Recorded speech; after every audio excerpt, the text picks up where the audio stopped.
That's right, we're back. Welcome back, everybody, to Alviso. First one in like 3 months, 4 months almost. First one since I broke my collarbone back in January. If you missed that video, check it out here. Also, new bike day. This is my first Alviso on the new Giant TCR Advance, so also just made a video about that too. Can I win on Ultegra Mechanical? Do I even remember how to race after being away for so long? Let's find out. Let's dive into some racing. Okay, so this is the Alviso weekly practice crit, and you guys know the drill. All the hitters are here. This is Thirsty Bear. This is national champion on my right here. That's right, the Stars and Stripes are legit. Max a couple of wheels in front of me too. Not particularly windy today, actually. Usually it's quite windy out here, right next to the bay, wide open, no cover. But here we go, slingshot attack, second lap. I can't help myself, you guys. I have to attack at Alviso. So the timing there was just perfect. I don't think I had to go over about 700 watts in the tailwind section, through the start finish, put my head down, and see if we can force some separation. But unfortunately, does not work. I get chased back immediately, and here goes the very predictable counterattack out here at Alviso. This is pretty common, and a couple of strong guys. Like, this is actually pretty threatening. But look on the left. We have Thirsty Bear. We have basically all of the teams represented on the left chasing that one back, including Matt. And look, this is everyone, like, there's like 20 people chasing this group. So there's no reason for me to burn any unnecessary matches. I'm just going to sit in the wheels here and make sure that I'm remaining in contact while all these other folks chase it back. Do you have any advice? You should take it up with like 400 meters to go, make sure I'm on your wheel, and then stop sprinting at like 200 meters to go. Does that sound good? All right. Shout out to Cameron here in this funny exchange that we had. Cameron's on the Bear development team. Big things coming for him. He's always up there in the mix at Alviso. In fact, Cameron and I find ourselves on the front doing some work, just trying to force a split here about halfway through the race, and then bam, an absolute doozy of an attack by Matt on the left. And, you know, Matt's a strong sprinter. Is he a solo from 15K sort of guy? I don't think so, but you never know. He's been riding so strong these days. But, you know, the good news is, look, I don't have to worry about it. Everybody and their mother is chasing on the left yet again through this kind of the same spot as on the last lap. So this is another situation where I don't really have to worry too much. It seems like everyone's chasing everything down on a day like today. And yeah, I put in some effort there, but for the most part, I'm spending most of my time in the draft here, which is really the dream situation for a sprinter. So Matt is quickly brought back, and then Thirsty Bear immediately goes on the counterattack. Because look, that's what Thirsty Bear does, you guys. If you're a fan of this channel, if you've seen Alvisos, you know that they are just so good at one after another, putting the pressure on. But look, it's not me having to chase. This is fantastic news for me. I don't know what it is. Maybe I've been out of the game for too long, and they forgot I will do the chasing if push comes to shove. But in this case, it's good news because these other folks are taking it up. Like, you had Brian, you had Max, and now you have this other rider in the yellow basically taking it up for me. I am maximizing the amount of time I'm spending in the draft, minimizing the amount of time I'm forced to chase. This is great news for a sprinter. And really, there are only a few times I had to like get out in the wind and properly chase. This is one instance right here. I think there was one other time a couple of laps later where Blaine went. Blaine's always pretty threatening at Alviso on Thirsty Bear. I had to chase him back. That happened in the tailwind section, so that's pretty helpful. But you know, like, it's not because today was particularly slow at Alviso. In fact, in recent memory, this is one of the faster Alvisos that we've had. We averaged over 28 miles an hour, but it just wasn't windy enough to really force a split, and everyone seems so eager to chase everything back, which meant, you know, I was able to kind of save my legs, save my energy, sit in the draft until about 1 lap to go. And that's where we're going to pick stuff up here. With about a lap and a half to go, we're right towards the end of the race, 3.5 kilometers left, and I do a weird thing here. I'm going to reveal a secret, my Alviso secret here. I probably shouldn't, but who cares? I'm going to fall back. I'm going to let these attacks go, and I trust that they will be brought back. Based on what I've experienced to this point in this race, everyone is going to chase everything all the time. I want to fall back. There's a couple of reasons why I'm going to do that. One, I don't think that group that's forming off the front right now is going to make it all the way to the finish. They have like a 2-second gap. It's just not going to happen. There's not enough wind.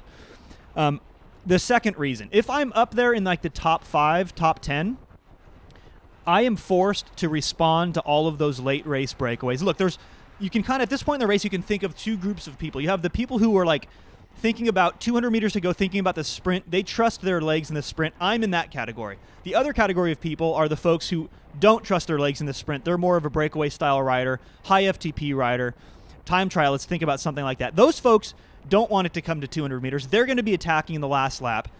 It happens every single time in every race, and somebody has to chase those back. Well, if I'm up there in the top 5, it's me. I'm going to have to chase those back. I don't want to have that responsibility. I don't want to shoulder that burden. I don't want to waste that energy. I'm going to fall back like I've done here to mid-pack, even closer to the end of the field.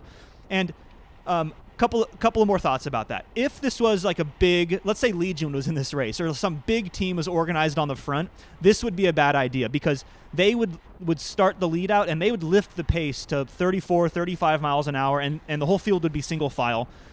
That means it's really hard to move up. In this case, at Alviso, after, again, like I said, we averaged over 28 miles an hour. Everyone's pretty tired. I trust that I'm going to be able to move back into position when the time comes at about maybe 1,000 meters to go, 1,500 meters to go. So that's one reason I'm going to fall back. Another reason why you wouldn't want to employ this tactic at your race is if it's a technical race. It's much harder to move up in a technical race than a relatively flat, wide open road race like Alviso. But now I'm going to start that work. Like I said, we're about 2 kilometers to go. I'm inside of 1 lap to go. I'm going to start moving up on the inside here. I'm doing it very selectively. You notice I didn't spike it up to 1,000 watts. I'm going to try to just very calmly and very easily move my way back up into position into those top 10. And there's a couple of places on the course where that makes the most sense. Usually in a headwind, kind of counterintuitive, but the group starts to to accordion in on itself and starts to squish. So that means I can move up like 3 bike lengths, but actually move up like 20 wheels in that case. You don't want to move up when it's really fast, single file. So there's going to be a moment here or on the right. This is Ben in the Cortex jersey. I want to move up on the right, and I get a little bit squeezed, and I'm like, nope, right out of that. And this is like part of the mental aspect of recovering from a crash that takes some time. If this were Jeff pre-crash, I just would have been like, out of my way, Ben, and I just would have kind of forced the issue. I made a little bit of contact with him on the left, and I thought, you know what? That's your wheel, Ben. Go for it, because I just didn't want to force the issue. I do find a good line here on the right. I'm going to move up. This is the headwind section like I was talking about. I am just slowly creeping up. I'm not spiking up at some crazy amount of power. I'm still saving that snappiness in my legs for the finish. And this is about the position I want to be in. This is Jerome in front of me. More stars and stripes. Those are legit as well.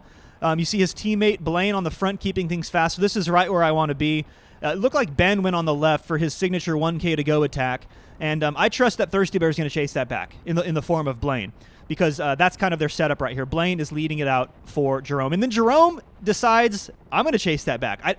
I don't know if maybe while I was away, Ben's been absolutely destroying. I wouldn't put it past him. Ben is an absolute diesel, but Jerome just decides, like, I need to chase that. So Jerome takes it up, and now I had to close a little bit of a gap, but again, I'm keeping it smooth. My heart rate's still controlled, and now we have the seriously fast dudes in front of me and behind me. I'm surrounded by the folks in that first category I talked about who are interested in 200 meters to go.